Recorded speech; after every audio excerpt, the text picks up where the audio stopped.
savol eng chuqur daraja. Bu yerda trading texnika emas, bu neyropsixologik maydon ekanini ko'rasan. Buni sekin eshit. Bu gipnoz mexanizmi.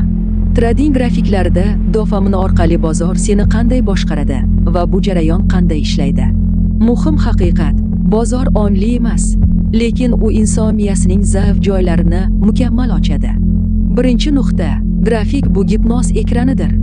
Grafik doim harakatda, u ritmik, u rangli, u takrorlanuvchi. Bu to'rt narsa miya uchun trans chaqiruvchi signallar. Xuddi olovga uzoq tikilish kabi, suv to'lqinlariga qarab qolish kabi, yoki takrorlanadigan tovushlarni eshitgandek. Grafikka uzoq tikilish yengil trans holatini beradi. Shu paytda tanqidiy fikrlash pasayadi, impuls kuchayadi, dofaminga sezgirlik oshadi. Ikkinchi nuqta, bozor biladimi? Yo'q. Lekin algoritmlar biladi. Bozor seni tanimaydi. Lekin algoritmlar shuni biladiki, odamlarning aksariyati bir xil joyda bir xil reaksiya qiladi. Yuqorida keskin chiqish kursi kiradi. Pastga qizil sham tushsa qo'rqadi. Tez harakat bo'lsa shoshiladi. Algoritmlar aynan shu joyda likvidlikni yig'adi. Soxta harakat qiladi, stoplarni uradi.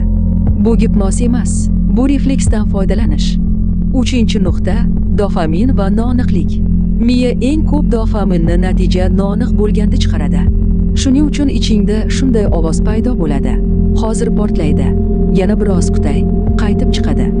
Bu dofamin sikli. Aniqlik bo'lsa trans yo'q, noaniqlik bo'lsa miya bog'lanib qoladi.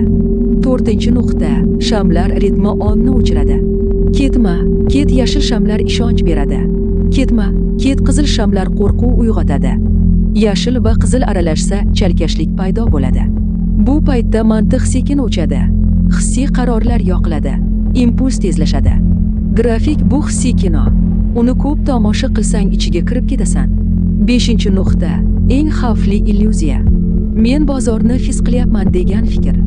Aslida esa sen patternni taniding. Miya uni davom ettirmoqchi. Dofamin tasdiq izlayapti. His deb o'ylagan narsa ko'pincha dopaminli taxmin. 6-nuqta, kichik yutuqlar eng kuchli tuzoq. 2 yoki 3 ta tez foyda ishonchni oshiradi, riskni ko'paytiradi, qoidani buzdiradi. Bu slot mashinasi effekti. Eng kuchli qaramlik tasodifiy mukofotdan paydo bo'ladi. 7-nuqta, bozor seni o'qimaydi. Sen o'zingni ochib berasan. Bir xil stoplar, bir xil kirishlar, bir xil qo'rquv, bir xil ochko'zlik.